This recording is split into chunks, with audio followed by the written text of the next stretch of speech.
श्री गणेशाय नमः। अथ उच्चिष्ठगणेशकवचम्। देव्योवाच देवदेव जगन्नाथ सृष्टिस्थितिलयात्मका। विना ध्यानं विना मन्त्रं विना होमं विना जपं येन स्मरणमात्रेण लभ्यते चासु चिन्तितां तदेव श्रोतुमिच्छामि कथयस्व जगत्प्रभो। ईश्वर उवाच शृणु देवि प्रवक्ष्यामि गुह्यात् गुह्यतरं महत्। उच्चिष्ठगणनाथस्य कवचं सर्वसिद्धिदाम् अल्पायासेर्विना कष्टैर्जपमात्रेण सिद्धिदाम्। एकान्ते निर्जनैरण्ये गह्वरे चरणाङ्गणे सिन्धुतीरे च गङ्गाया कूले वृक्षतले जले सर्वदेवालये तीर्थे लभद्वा सम्यक् जपं चरेत्। स्नानशौचादिकं नास्ति निर्वर्धनं प्रिये। दारिद्र्यान्तकरं शीघ्रं सर्वतत्त्वं जनप्रिये। सहस्रशपथं कृत्वा यदि स्नेहोऽस्ति मां प्रति निन्दकाय कुशिष्याय खलाय कुटिलाय च दुष्टाय परशिष्याय घातकाय शठाय च वञ्चकाय वरघ्नाय ब्राह्मणी गमनाय च असक्ताय क्रूराय गुरुद्रोहरताय च न दातव्यं न दातव्यं कदाचन। गुरुभक्ताय दातव्यं सशिष्याय विशेषतः तेषां सिद्ध्यन्ति शीघ्रेण यन्यथा न च सिद्ध्यति। गुरुसन्तुष्टिमात्रेण कलौ प्रत्यक्षसिद्धिदाम् देहोशिष्टे प्रजप्तव्यं तथोशिष्टे महामनुः। आकाशे च फलं प्राप्तं नान्यथा वचनं मम। एषा राजवती विद्या विना पुण्यं न लभ्यते। अद वक्ष्यामि देवेशि कवचं मन्त्रपूर्वकं येन विज्ञातमात्रेण राजभोगफलप्रदाम्। ऋषिर्मे गणकः पातु शिरसि च निरन्तरां। त्राहि मां देवि गायत्री छन्दो ऋषिः सदा मुखे। हृदयं पातु मां नित्यमुच्चिष्टगणदेवता। गुह्ये रक्षतु तद्बीजं स्वाहा शक्तिसपादयो। कामकीलक सर्वाङ्गे विनियोगस्य सर्वदा। पार्श्वयोर्द्वये सदा पातु स्वशक्तिं गणनायकः। शिखायां पातु तद्बीजं भूर्मध्ये तारबीजकां। हस्तिवक्त्रस्य शिरसि लम्बोदरो ललाटके। चिष्ठो नेत्रयो पातु कर्णो पातु महात्मने। पाशाङ्कुशमहाबीजं नासिकायां च रक्षतु। भूतीश्वरः परः पातु आस्यां जिह्वां स्वयं वपुः। तद्बीजं पातु मानित्यां ग्रीवायां कण्ठदेशके। बीजं तथा रक्षेत् तथा त्वग्रे च पृष्ठके। सर्वकामस्य हृत्पातु पातु मां च करद्वये। उच्छिष्ठाय च हृदये वह्निबीजं तथोदरे। मायाबीजं तथा कट्यां द्वाऊरु सिद्धिदायकः। जङ्घायां गणनाथस्य पादौ पातु विनायकः। शिरसः पादपर्यन्तम् उच्चिष्टगणनायकः। आपादमस्तकान्तं च उमापुत्रस्य पातु मां। दिशोऽष्टौ च धाकाशे पाताले विदिशाष्टके। अहर्निशां च मां पातु मदचञ्चललोचनः। जले नले च संग्रामे दुष्टकारागृहे वने। राजद्वारे घोरपथे पातु मां गणनायकः। इदं तु कवचं गुह्यं मम वक्त्रा विनिर्गतां। त्रैलोक्ये सततं पातु द्विभुजस्य चतुर्भुजः।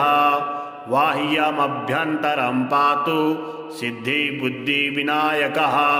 सर्वसिद्धिप्रदं देवी कवचं रिद्धिसिद्धिदाम्। एकान्ते जपेन्मन्त्रं कवचं युक्तिसंयुताम् इदं रहस्यं कवचम् उच्छिष्टगणनायकं सर्ववर्मसु देवेशि इदं कवचनायकम् एतत् कवचमाहात्म्यं वर्णितुं नैव शक्यते। धर्मार्थकाममोक्षं च नानाफलप्रदं नृणां शिवपुत्रः सदा पातु मां सुरार्चितः गजाननः सदा गणराजस्य पातु मां सदा शक्तिरतः पातु मां कामविह्वलः सर्वाभरणभूषाढ्य पातु मां सिन्धुरार्चितः पञ्चमोदकरः पातु मां पार्वतीसुतः पाशाङ्कुशधरः पातु मां च धनेश्वरः गदाधरः सदा पातु मां काममोहितः नग्रनारीरतः पातु मां च गणेश्वरः अक्षयं वरदः पातु शक्तियुक्ति सदावतु बालचन्द्रः सदा पातु नानारत्नविभूषितः उच्छिष्टगणनाथस्य मदाघूर्णितलोचनः नारीयोनिरसास्वादः पातु मां गजकर्णकः प्रसन्नवदनः पातु मां भगवल्लभः जटाधरः सदा पातु मां च किरीटिकः पद्मासनस्थितः पातु रक्तवर्णस्य पातु मां नग्रसाममदोन्मत्तः पातु मां गणदैवतः वामाङ्गे सुन्दरीयुक्तः पातु मां मनमथः प्रभुः क्षेत्रपः पिशितं पातु मां श्रुतिपाठकः भूषणाढ्यस्तु मां पातु नानाभोगसमन्वितः स्मिताननः सदा पातु श्रीगणेशकुलान्वितः श्रीरक्तचन्दनमया कुलक्षणगणेश्वर तार्कगणनाथस्य हरिद्रागणनायकः पारिभद्रगणेशस्य पातु सप्तगणेश्वरः प्रवालकगणाध्यक्षो गजदन्तो गणेश्वरः हरबीजगणेशस्य भद्राक्षगणनायकः दिव्य औषधिसम्भूतो गणेशाश्चिन्तितप्रदः लवणस्य गणाध्यक्षो मृत्तिकागणनायकः कण्डूलाक्षगणाध्यक्षो गोमयस्य गणेश्वरः स्फटिकाक्षगणाध्यक्षो रुद्राक्षगणदैवतः नवरत्नगणेशस्य आदिदेवो गणेश्वरः पञ्चाननश्चतुर्वक्त्रः षडाननगणेश्वरः मयूरवाहनः पातु मां मूषकासनः पातु मां देवदेवेशः पातु मां ऋषिपूजितः पातु मां सर्वदा देवो देवदानवपूजितः त्रैलोक्यपूजितो देवः पातु मां च विभुप्रभुः रथङ्गस्य सदा पातु सागरस्थं सदावतु भूमिस्थं च सदा पातु पातालस्थं च पातु माम् अन्तरिक्षे सदा पातु आकाशस्थं सदावतु चतुष्पदे सदा पातु त्रिपथस्थं च पातु मां बिल्वस्थं च वनस्थं च पातु पर्वतस्तनं राजद्वारस्थितं पातु मां शीघ्रसिद्धिदः भवानी पूजितः पातु ब्रह्मा विष्णु शिवार्चितः इदं तु कवचं देवी पठनात् सर्वसिद्धिदाम् उच्छिष्टगणनाथस्य समन्त्रं कवचं परं स्मरणात् भूपतित्वं च लभते सांगतां ध्रुवां वाचः सिद्धिकरं शीघ्रं परसैन्यविदारणां प्रातरमध्याह्नसाह्यान्ने दिवारात्रौ पठेन्नरः चतुर्थ्यां दिवसे रात्रौ पूजने मानदायकां सर्वसौभाग्यदं शीघ्रं दारिद्राणवघातकां सुदारसुप्रजासौख्यं सर्वसिद्धिकरं नृणां जलेऽथवा नलेरण्ये सिन्धुतीरे सरित्तटे शंसाने दूरदेशे च रणे पर्वतगह्वरे राजद्वारे भये घोरे निर्भयो जायते ध्रुवां सागरे च महासीते दुर्भिक्षे दुष्टसङ्कटे भूतप्रेत पिशाचादि यक्ष राक्षसजे भये राक्षसी यक्षणी क्रूरा शाकनी डाकनी गणा राजमृत्युहरं देवी कवचां कामधेनुवत् अनन्तफलदं देवी सति मोक्षं च पार्वती कवचेन विना मन्त्रं यो जपेत् गणनायकं यः जन्मानि पापिष्ठो जन्मान्ते मूषको भवेत् इति परमरहस्यं देवदेवार्चनं च कवचपरमदिव्यं पार्वती पुत्ररूपं पठति परमभोगैरैश्वर्यमोक्षप्रदं च लभति सकलसौख्यं शक्तिपुत्रप्रसादात् देव्योवाच देवदेव जगन्नाथ सृष्टिस्थितिलयात्मका विना ध्यानं विना मन्त्रं विना होमं विना जपं येन स्मरणमात्रेण लभ्यते चासु चिन्तितां तदेव श्रोतुमिच्छामि कथयस्व जगत्प्रभो ईश्वर उवाच शृणु देवि प्रवक्ष्यामि गुह्यात् गुह्यतरं महत् उच्छिष्टगणनाथस्य कवचं सर्वसिद्धिदाम् अल्पायासेर्विना कष्टैर्जपमात्रेण सिद्धिदाम् एकान्ते निर्जनेरण्ये गह्वरे चरणाङ्गणे सिन्धुतीरे च गङ्गाया कूले वृक्षतले जले सर्वदेवालये तीर्थे लभद्वा सम्यक् जपं चरेत् स्नानशौचादिकं नास्ति निर्वर्धनं प्रिये दारिद्र्यान्तकरं शीघ्रं सर्वतत्त्वं जनप्रिये सहस्रशपथं कृत्वा यदि स्नेहोऽस्ति मां प्रति निन्दकाय कुशिष्याय खलाय कुटिलाय च दुष्टाय परशिष्याय घातकाय शठाय च वञ्चकाय वरघ्नाय ब्राह्मणी गमनाय च असक्ताय क्रूराय गुरुद्रोहरताय च न दातव्यं न दातव्यं कदाचन गुरुभक्ताय दातव्यं सशिष्याय विशेषतः तेषां सिद्ध्यन्ति शीघ्रेण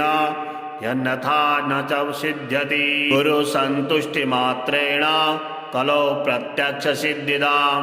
देहोच्छिष्टे प्रजप्तव्यं तथोच्छिष्टे महामनुः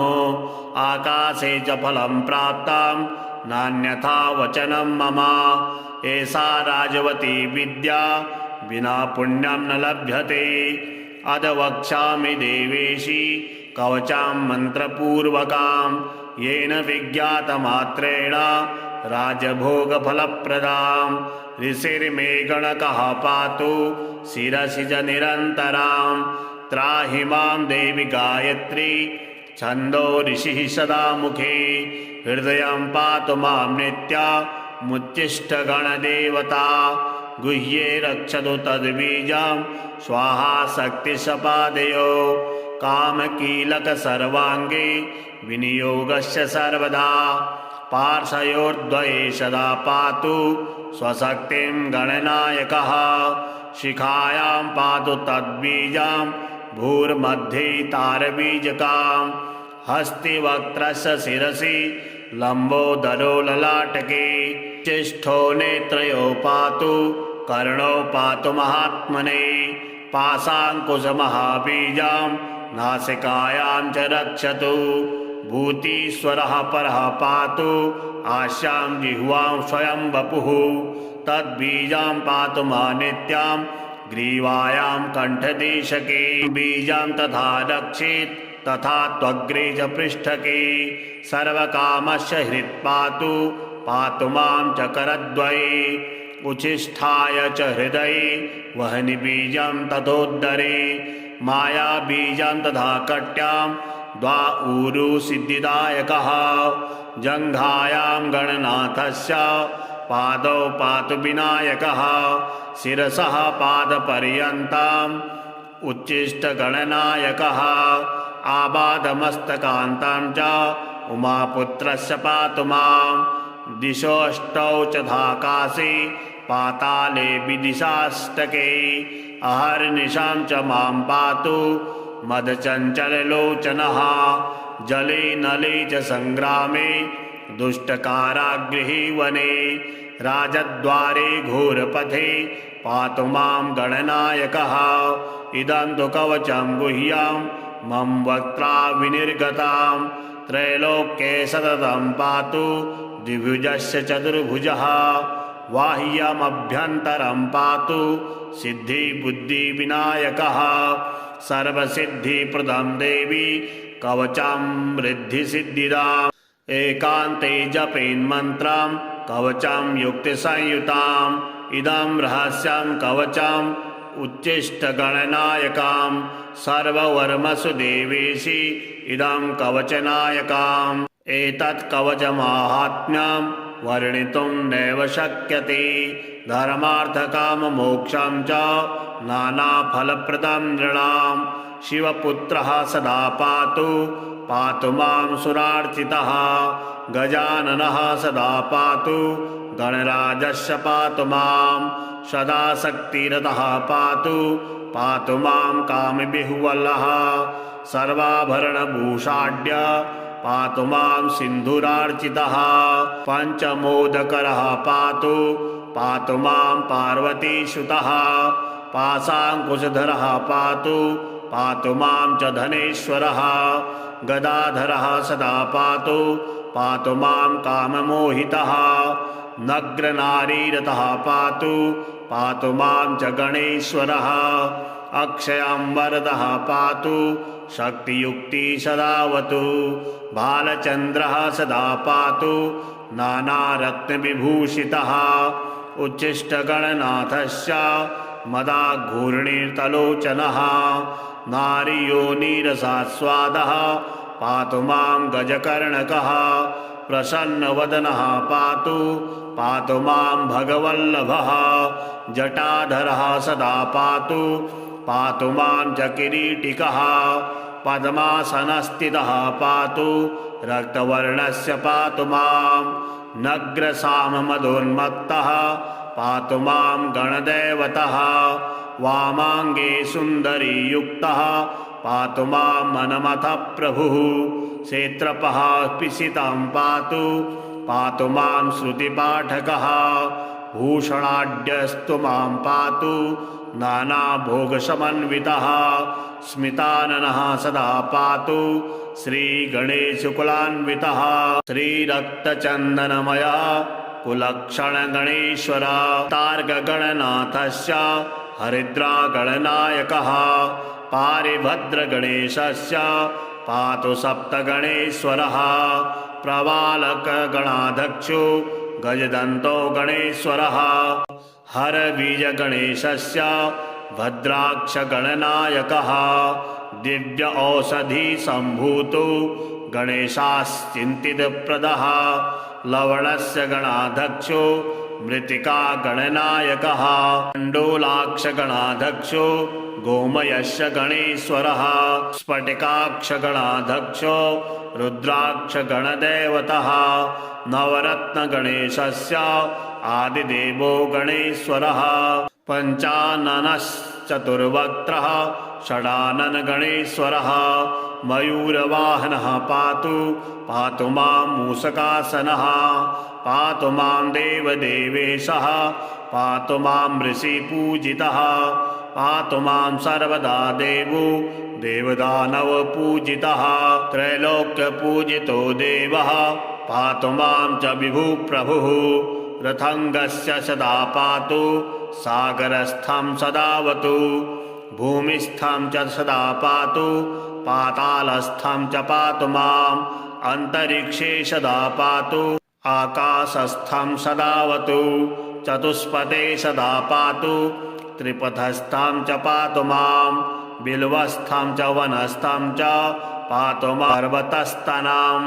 राजद्वारस्थितं पातु पातु मां शीघ्रसिद्धिदः भवानी पूजितः पातु ब्रह्मा विष्णु शिवार्चितः इदं तु कवचं देवी पठनात् सर्वसिद्धिदाम् उच्छिष्टगणनाथस्य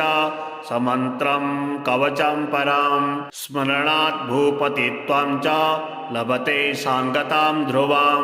वाचः सिद्धिकरं शीघ्रं परसैन्यविदारणां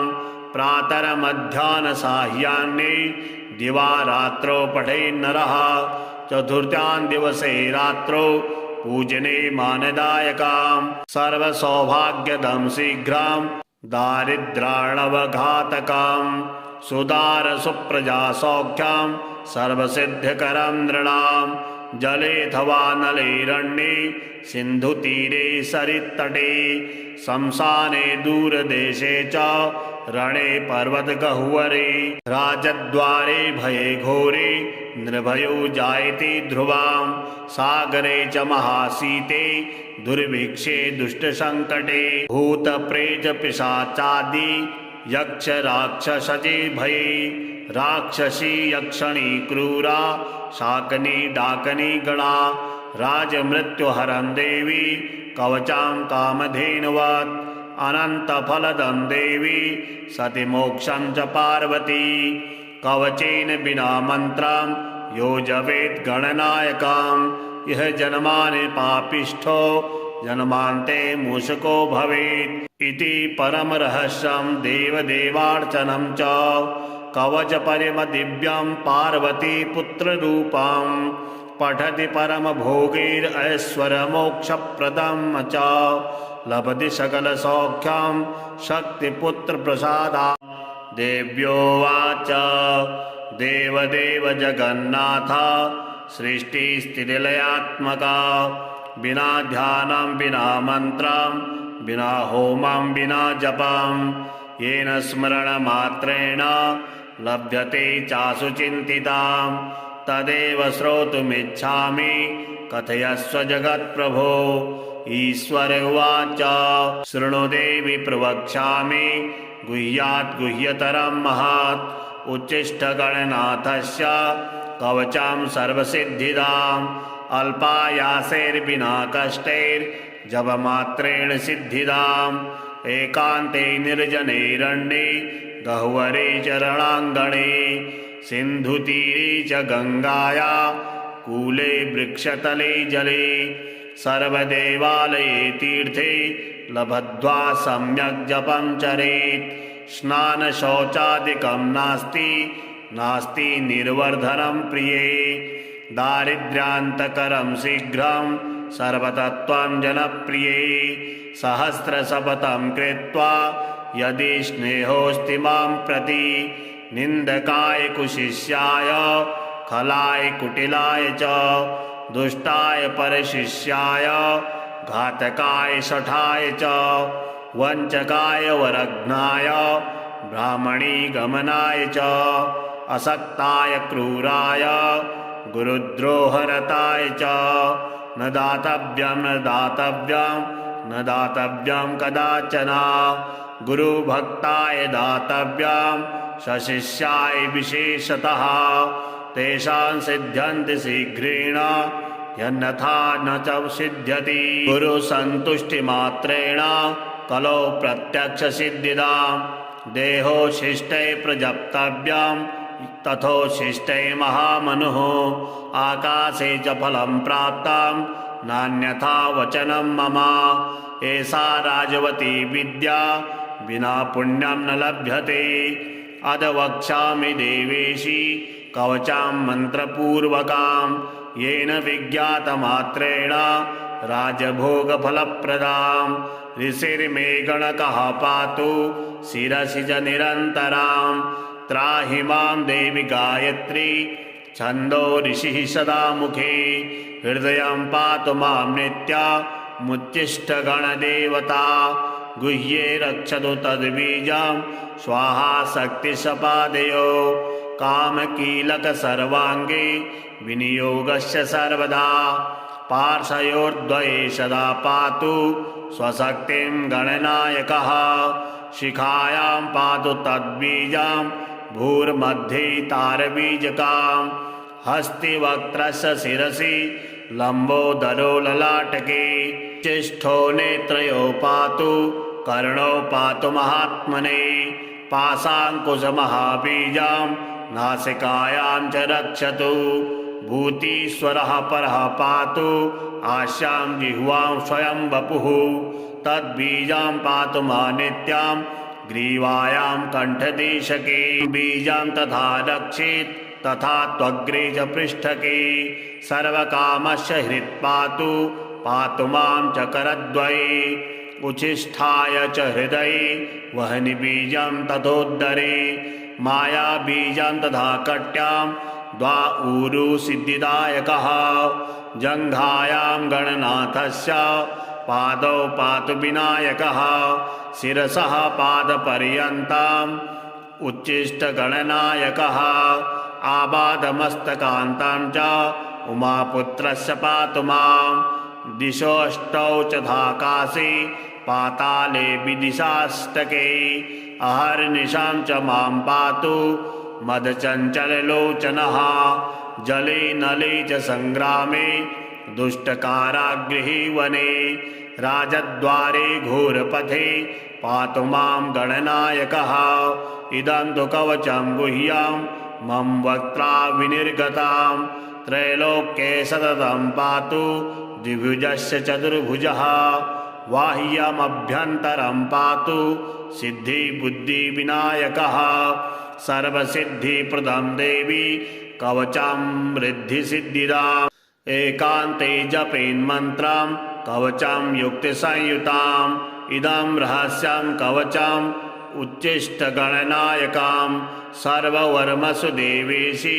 इदं कवचनायकाम् एतत् कवचमाहात्म्यं वर्णितुं नैव शक्यते धर्मार्थकाममोक्षं च नानाफलप्रदं नृणां शिवपुत्रः सदा पातु पातु मां सुरार्चितः गजाननः सदा पातु गणराजस्य पातु मां सदा शक्तिरतः पातु पातु मां कामबिहुवलः सर्वाभरणभूषाढ्य पातु मां सिन्धुरार्चितः पञ्चमोदकरः पातु मां पार्वतीसुतः पाशाङ्कुशधरः पातु मां च धनेश्वरः गदाधरः सदा पातु मां काममोहितः नग्रनारीरतः पातु मां च गणेश्वरः अक्षयंवरदः पातु शक्तियुक्ति सदावतु बालचन्द्रः सदा पातु नानारत्नविभूषितः उच्छिष्टगणनाथस्य मदाघूर्णितलोचनः नारीयोनिरसास्वादः पातु मां गजकर्णकः प्रसन्नवदनः पातु मां भगवल्लभः जटाधरः सदा पातु मां च किरीटिकः पद्मासनस्थितः पातु रक्तवर्णस्य पातु मां नग्रसाममदोन्मत्तः पातु मां गणदैवतः वामाङ्गे सुन्दरीयुक्तः पातु मां मनमथः प्रभुः क्षेत्रपः पिशितं पातु मां श्रुतिपाठकः भूषणाढ्यस्तु मां पातु नानाभोगसमन्वितः स्मिताननः सदा पातु श्रीगणेशकुलान्वितः श्रीरक्तचन्दनमयः कुलक्षणगणेश्वर तार्गगणनाथस्य हरिद्रागणनायकः पारिभद्रगणेशस्य पातु सप्तगणेश्वरः प्रवालकगणाध्यक्षो गजदन्तो गणेश्वरः हरबीजगणेशस्य भद्राक्षगणनायकः दिव्य औषधि सम्भूतो गणेशाश्चिन्तितप्रदः लवणस्य गणाध्यक्षो मृत्तिका गणनायकः कण्डोलाक्ष गणाध्यक्षो गोमयस्य गणेश्वरः स्फटिकाक्ष गणाध्यक्षो रुद्राक्ष गणदैवतः नवरत्न गणेशस्य आदिदेवो गणेश्वरः पञ्चाननश्चतुर्वक्त्रः षडानन गणेश्वरः मयूरवाहनः पातु मां मूषकासनः पातु मां देवदेवेशः पातु मां ऋषिपूजितः पातु मां सर्वदा देवो देवदानवपूजितः त्रैलोक्यपूजितो देवः पातु मां च विभुप्रभुः रथङ्गस्य सदा पातु सागरस्थं सदावतु भूमिस्थं च सदा पातु पातालस्थं च पातु माम् अन्तरिक्षे सदा पातु आकाशस्थं सदावतु चतुष्पदे सदा पातु त्रिपथस्थं च पातु माम् बिल्वस्थं च वनस्थं च पातु पर्वतस्तनां राजद्वारस्थितं पातु मां शीघ्रसिद्धिदः भवानी पूजितः पातु ब्रह्मा विष्णु शिवार्चितः इदं तु कवचं देवी पठनात् सर्वसिद्धिदाम् उच्छिष्टगणनाथस्य समन्त्रं कवचं परं स्मरणात् भूपतित्वं च लभते सांगतां ध्रुवां वाचः सिद्धिकरं शीघ्रं परसैन्यविदारणां प्रातरमध्याह्नसाह्यान्ये दिवा रात्रौ पठेन्नरः चतुर्थ्यां दिवसे रात्रौ पूजने मानदायकां सर्वसौभाग्यदं शीघ्रं दारिद्र्याणवघातकां सुदारसुप्रजा सौख्यं सर्वसिद्धिकरं नृणां जलेऽथवा नलेरण्ये सिन्धुतीरे सरित्तटे शंसाने दूरदेशे च रणे पर्वतगह्वरे राजद्वारे भये घोरे निर्भयो जायते ध्रुवां सागरे च महाशीते दुर्भिक्षे दुष्टसङ्कटे भूतप्रेत पिशाचादि यक्ष राक्षसजे भये राक्षसी यक्षणी क्रूरा शाकनी डाकनी गणा राजमृत्युहरं देवी कवचां कामधेनुवत्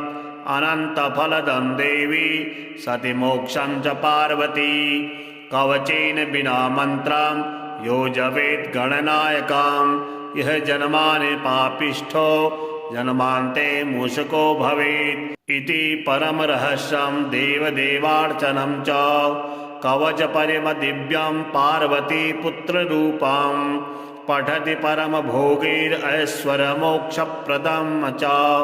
लभति सकलसौख्यं शक्तिपुत्रप्रसादात् देव्योवाच देवदेव जगन्नाथ सृष्टिस्थितिलयात्मका विना ध्यानं विना मन्त्रं विना होमं विना जपं येन स्मरणमात्रेण लभ्यते चासु चिन्तितां तदेव श्रोतुमिच्छामि कथयस्व जगत्प्रभो ईश्वर उवाच शृणु देवि प्रवक्ष्यामि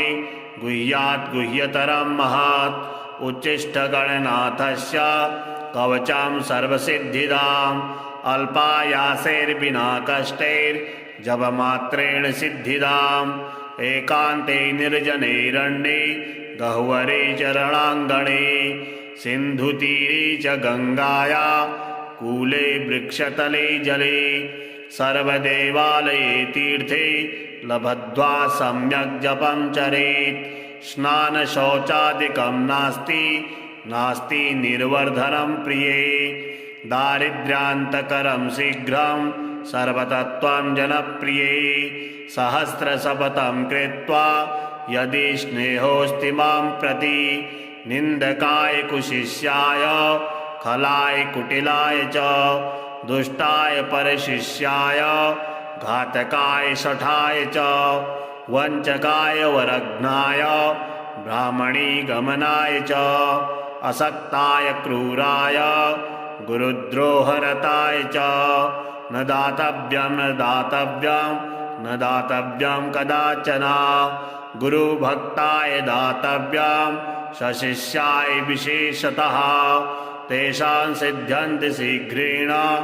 यन्यथा न च सिद्ध्यति गुरुसन्तुष्टिमात्रेण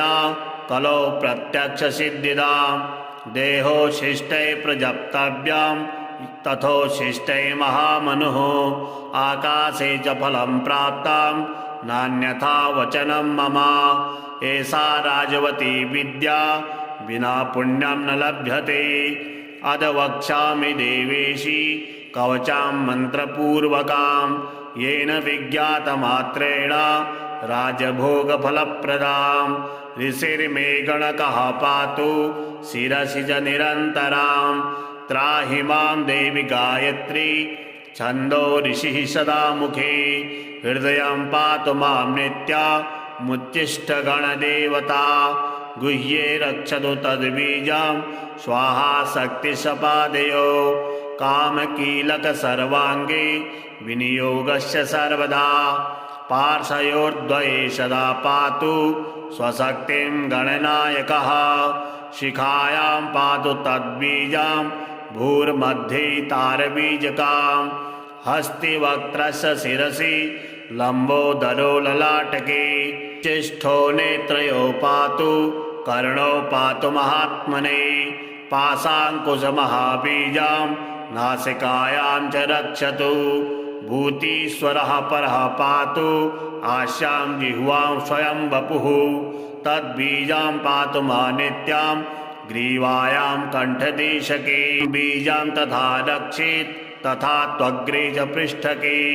सर्वकामस्य हृत्पातु पातु मां च करद्वये उच्छिष्ठाय च हृदये वह्नि बीजं तथोदरे मायाबीजं तथा कट्यां द्वाऊरु सिद्धिदायकः जङ्घायां गणनाथस्य पादौ पातु विनायकः शिरसः पादपर्यन्तम् उच्छिष्टगणनायकः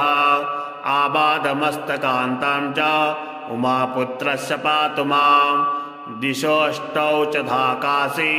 पाताले विदिशाष्टके अहर्निशां च मां पातु मदचञ्चललोचनः जले नले च संग्रामे दुष्टकारागृहे वने राजद्वारे घोरपथे पातु मां गणनायकः इदं तु कवचं गुह्यां मम वक्त्रा विनिर्गतां त्रैलोक्ये सततं पातु द्विभुजस्य चतुर्भुजः बाह्यमभ्यन्तरं पातु सिद्धिबुद्धिविनायकः सर्वसिद्धिप्रदं देवी कवचं रिद्धिसिद्धिदाम् एकान्ते जपेन्मन्त्रं कवचं युक्तिसंयुताम् इदं रहस्यं कवचम् उच्छिष्टगणनायकां सर्ववर्मसु देवेशि इदं कवचनायकाम् एतत् कवचमाहात्म्यं वर्णितुं नैव शक्यते धर्मार्थकाममोक्षं च नानाफलप्रदं नृणां शिवपुत्रः सदा पातु पातु मां सुरार्चितः गजाननः सदा पातु गणराजस्य पातु मां सदा शक्तिरतः पातु पातु मां कामबिहुवलः सर्वाभरणभूषाढ्य पातु मां सिन्धुरार्चितः पञ्चमोदकरः पातु पातु मां पार्वतीसुतः पाशाङ्कुशधरः पातु मां च धनेश्वरः गदाधरः सदा पातु मां काममोहितः नग्रनारीरतः पातु मां च गणेश्वरः अक्षयं वरदः पातु शक्तियुक्ति सदावतु बालचन्द्रः सदा पातु नानारत्नविभूषितः उच्छिष्टगणनाथस्य मदाघूर्णितलोचनः नारीयोनिरसास्वादः पातु मां गजकर्णकः प्रसन्नवदनः पातु मां भगवल्लभः जटाधरः सदा पातु मां च किरीटिकः पद्मासनस्थितः पातु रक्तवर्णस्य पातु मां नग्रसाममदोन्मत्तः पातु मां गणदैवतः वामाङ्गे सुन्दरीयुक्तः पातु मां मनमथः प्रभुः क्षेत्रपः पिशितं पातु मां श्रुतिपाठकः भूषणाढ्यस्तु मां पातु नानाभोगसमन्वितः स्मिताननः सदा पातु श्रीगणेशकुलान्वितः श्रीरक्तचन्दनमया कुलक्षणगणेश्वर तार्गगणनाथस्य हरिद्रागणनायकः पारिभद्रगणेशस्य पातु सप्तगणेश्वरः प्रवालकगणाध्यक्षो गजदन्तो गणेश्वरः हरबीजगणेशस्य भद्राक्षगणनायकः दिव्य औषधि सम्भूतो गणेशाश्चिन्तितप्रदः लवणस्य गणाध्यक्षो मृत्तिका गणनायकः कण्डूलाक्षगणाध्यक्षो गोमयस्य गणेश्वरः स्फटिकाक्षगणाध्यक्षो रुद्राक्षगणदेवतः नवरत्नगणेशस्य आदिदेवो गणेश्वरः पञ्चाननश्चतुर्वक्त्रः षडाननगणेश्वरः मयूरवाहनः पातु मां मूषकासनः पातु मां देवदेवेशः पातु मां ऋषिपूजितः पातु मां सर्वदा देवो देवदानवपूजितः त्रैलोक्यपूजितो देवः पातु मां च विभुप्रभुः रथङ्गस्य सदा पातु सागरस्थं सदावतु भूमिस्थं च सदा पातु पातालस्थं च पातु माम् अन्तरिक्षे सदा पातु आकाशस्थं सदावतु चतुष्पदे सदा पातु त्रिपथस्थं च पातु माम् बिल्वस्थं च वनस्थं च पातु पर्वतस्तनं राजद्वारस्थितं पातु मां शीघ्रसिद्धिदः भवानी पूजितः पातु ब्रह्मा विष्णु शिवार्चितः इदं तु कवचं देवी पठनात् सर्वसिद्धिदाम् उच्छिष्टगणनाथस्य समन्त्रं कवचं परं स्मरणात् भूपतित्वं च लभते साङ्गतां ध्रुवां वाचः सिद्धिकरं शीघ्रं परसैन्यविदारणां प्रातरमध्याह्नसाह्यान्ने दिवारात्रौ पठेन्नरः चतुर्थ्यां दिवसे रात्रौ पूजने मानदायकां सर्वसौभाग्यदं शीघ्रं दारिद्र्याणवघातकां सुदारसुप्रजा सौख्यं सर्वसिद्धिकरं नृणां जलेऽथवा नलेरण्ये सिन्धुतीरे सरित्तटे शंसाने दूरदेशे च रणे पर्वतगह्वरे राजद्वारे भये घोरे निर्भयो जायते ध्रुवां सागरे च महाशीते दुर्भिक्षे दुष्टसङ्कटे भूतप्रेतपिशाचादि यक्ष राक्षसजे भये राक्षसी यक्षणी क्रूरा शाकनी डाकनी गणा राजमृत्युहरं देवी कवचां कामधेनुवत् अनन्तफलदं देवी सति मोक्षं च पार्वती कवचेन विना मन्त्रं यो जपेत् गणनायकां यः जन्मानि पापिष्ठो